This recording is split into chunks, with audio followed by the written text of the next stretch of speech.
J'ai fait une vidéo récemment où j'encourageais mes frères africains à penser à un retour aux sources. Cette vidéo a été tellement relayée par beaucoup de personnes et j'ai constaté qu'il y a certains qui m'ont écrit en me disant que oui, c'est vrai ce que tu dis, c'est bien beau, tu nous encourages à penser au retour aux sources. Est-ce que tu ne vois pas tout ce qui se passe dans nos différents pays là? Nos dirigeants qui sont ceci, et déjà même nos frères qui sont toujours en train de vouloir nous faire nous finir avec nous. Et quand bien même tu pars avec un projet, on cherche à détruire ton projet, ça ne c'est pas encourageant. Il y a trop de problèmes en Afrique, franchement, on a bien la volonté, mais c'est pas encourageant.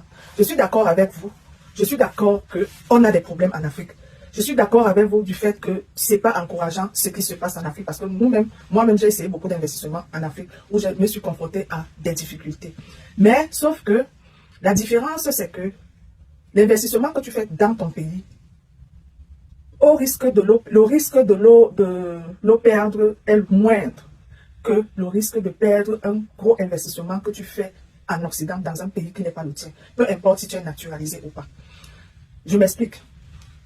Dernièrement, il y a de cela presque 2 ans, on avait un compatriote ici avec qui on discutait tout le temps.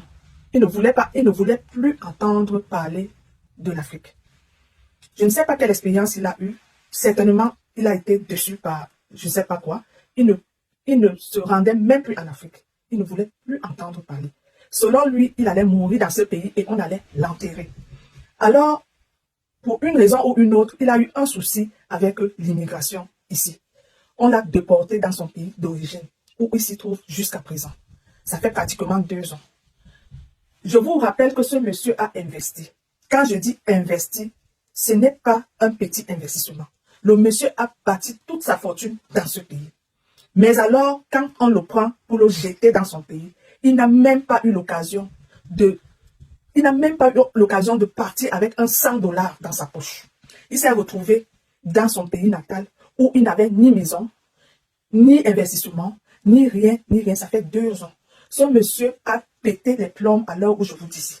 Parce qu'il a essayé maintes fois avec les avocats pour voir comment il peut entrer en possession de ses biens ici. Ça n'a toujours pas marché. Imaginez-vous quelqu'un qui rentre dans son pays, qui rentre en Afrique.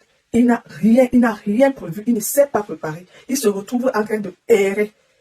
Quelqu'un qui a été habitué, quelqu'un qui a bâti toute une fortune, quelqu'un qui a de l'argent. Quand je dis que ce monsieur a investi, c'est les maisons que vous voulez voir. C'est l'argent, les comptes bancaires, les comptes en banque fournis que vous voulez voir. Aujourd'hui, il se retrouve en Afrique pour une raison ou pour une autre. C'est donc par rapport aux expériences comme celle-là que j'encourage mes frères africains à penser à un retour aux sources. Au cas où quelqu'un se retrouve dans une situation comme celle-là, au moins tu as prévu ton retour aux sources. Au moins tu as quelque chose qui peut te permettre de survivre, peut-être en attendant résoudre le problème. Je vous dis, il est à 2 ans aujourd'hui et la probabilité qu'il rentre en possession de ses biens est tellement limitée. Donc, pensons au retour aux sources. L'Afrique est riche. Et cette Afrique-là, c'est nous qui devons la bâtir. L'Eldorado, c'est en Afrique. Le paradis, c'est en Afrique. L'Afrique, c'est le continent de l'avenir. On a des problèmes, certes. Dans tous les pays, il y a des problèmes. Même en Amérique où nous vivons. Regardez ce qui se passe aujourd'hui en Amérique. Il y a des problèmes partout. Il y a des problèmes partout. Donc,